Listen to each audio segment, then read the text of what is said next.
ലോകത്തിൽ അധികമാർക്കും അറിയാൻ പാടില്ലാത്ത ഒരു രഹസ്യമാണത്. അത് ഈ ലോകത്തിൻ്റെ അറിവ് തരുന്ന ഏതെങ്കിലും ഒരു ഡിഗ്രിയോ ഒരു ഡോക്ടറേറ്റോ ഒരു IAS IPS എന്നും എടുത്താൽ പഠിക്കാൻ പറ്റാത്ത പഠിപ്പിക്കാത്ത ഒരു സത്യമാണ് അത്.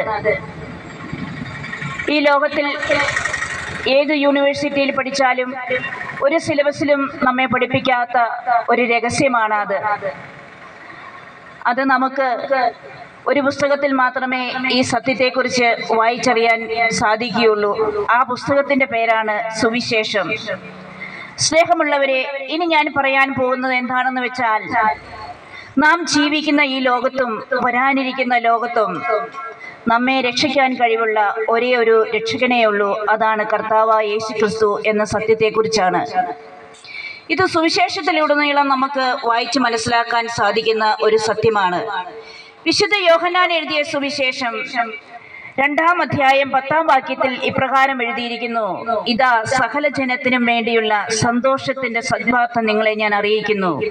ദാവീദിന്റെ പട്ടണത്തിൽ നിങ്ങൾക്കായി ഒരു രക്ഷകൻ കർത്താവായ ക്രിസ്തു ഇന്ന് ജനിച്ചിരിക്കുന്നു. യേശുക്രിസ്തുവാണ് ഏകരക്ഷകൻ എന്ന് വളരെ കൃത്യമായി തന്നെ വിശുദ്ധ ലൂക്കായുടെ സുവിശേഷത്തിൽ പറയുന്നുണ്ട്. ഇതാ സകല ജനത്തിനും വേണ്ടിയുള്ള സന്തോഷത്തിന്റെ സദ്വാർത്ത എന്നാണ് ഇതിൻ്റെ അകത്ത് പ്രതിപാദിക്കുന്നത്. ഏതെങ്കിലും ഒരു പ്രത്യേക മതത്തിൽപ്പെട്ടതോ അല്ലെങ്കിൽ ഏതെങ്കിലും ഒരു പ്രത്യേക വിഭാഗത്തിൽപ്പെട്ട മനുഷ്യർക്കോ വേണ്ടിയല്ല ക്രിസ്തു ജനിച്ചത്. മറിച്ച് ഈ ലോകത്തിലുള്ള സകല മനുഷ്യർക്കും രക്ഷ നൽകുന്നതിന് വേണ്ടി ദൈവം തൻ്റെ പുത്രനെ ഈ ഭൂമിയിലേക്ക് അയച്ചത്. അവനാണ് ഏകരക്ഷകനായ ക്രിസ്തു. അവനിലൂടെ മാത്രമേ രക്ഷയുള്ളൂ. അവനിലൂടെ മാത്രമേ നമുക്ക് രക്ഷ കണ്ടെത്തുവാൻ സാധിക്കുകയുള്ളൂ.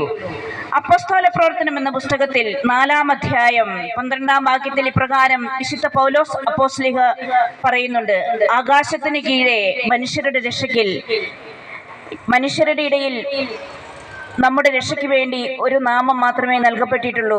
അതാണ് യേശുനാമമെന്ന്. മറ്റൊരുവനും രക്ഷയില്ല.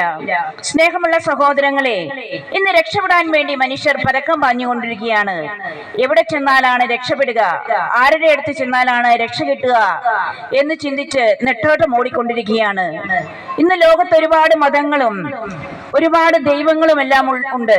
പക്ഷേ ആരോട് പ്രാർത്ഥിച്ചാലാണ് രക്ഷപ്പെടുക എന്ന ചിന്തയാണ് നമുക്ക് ഓരോരുത്തർക്കും. എന്നാൽ വിശുദ്ധ ബൈബിളിൽ ഇതിനെക്കുറിച്ച് വളരെ കൃത്യമായി പറയുന്നുണ്ട്. കർത്താവായ യേശുക്രിസ്തുവിൽ വിശ്വസിക്കുക, നീയും നിന്റെ കുടുംബവും രക്ഷ പ്രാപിക്കുമെന്ന്. ഇതിൽ നിന്ന് നമുക്ക്